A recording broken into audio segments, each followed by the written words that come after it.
Dans la nuit du 29 au 30 juin 2026, à 1h56 exactement, eh bien, nous avons une pleine lune. Une pleine lune qui se fait sur un axe hyper important, c'est-à-dire l'axe milieu du ciel, fond du ciel. La lune se trouve conjoint au milieu du ciel en Capricorne. Et le soleil se trouve dans le fond du ciel, excusez-moi, en maison 4, dans le signe du Cancer. De quoi ça nous parle ?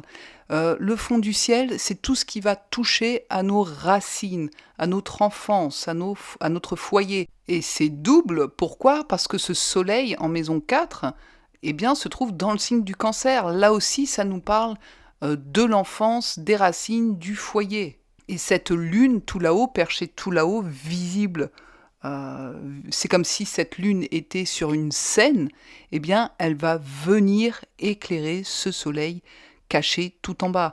Donc pour analyser, il ne suffit pas de regarder le soleil et la lune, hein. Il faut regarder le reste du thème au moment précis de la pleine lune à 1h56.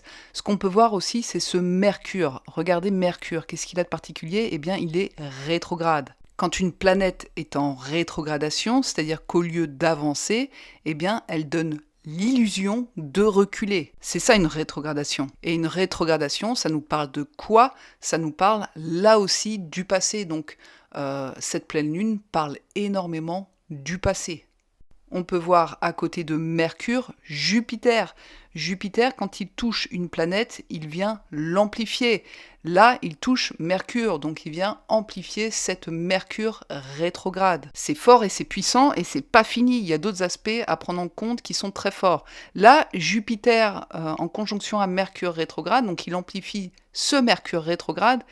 Et ce Mercure rétrograde se trouve là aussi, encore une fois, en maison 4, dans le signe du Cancer. Donc là, pour certains d'entre vous, ça peut être une période où le passé, des événements du passé, quelqu'un du passé, ça peut être un appel venant d'une personne que vous avez connue dans le passé, peut refaire surface.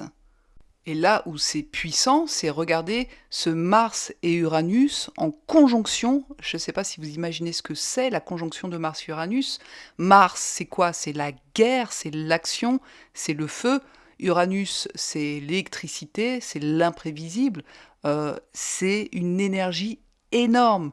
Et cette conjonction d'Uranus et de Mars se fait dans le signe du Gémeaux. Et le Gémeaux, c'est quoi ? C'est le signe de la communication. Donc c'est une pleine lune qui est très très forte en termes d'énergie. Mentalement, vous pouvez vous sentir très agité. Surtout pour les signes d'air, les Gémeaux, les Balances et les Verseaux.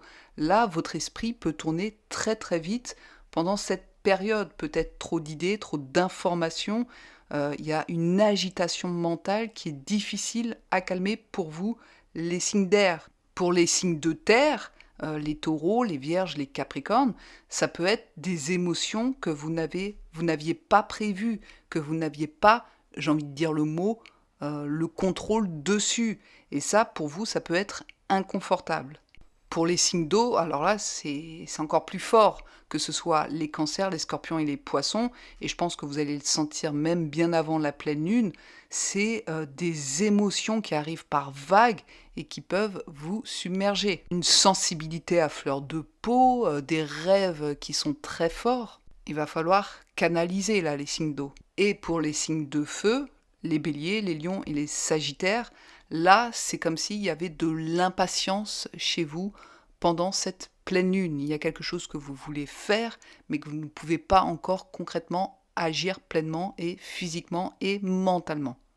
C'est une pleine lune qui agite. Certains, ce sera plus dans le mental, d'autres plus dans l'émotionnel, d'autres plus dans le physique. Et sûrement qu'un épisode de votre passé y sera pour quelque chose.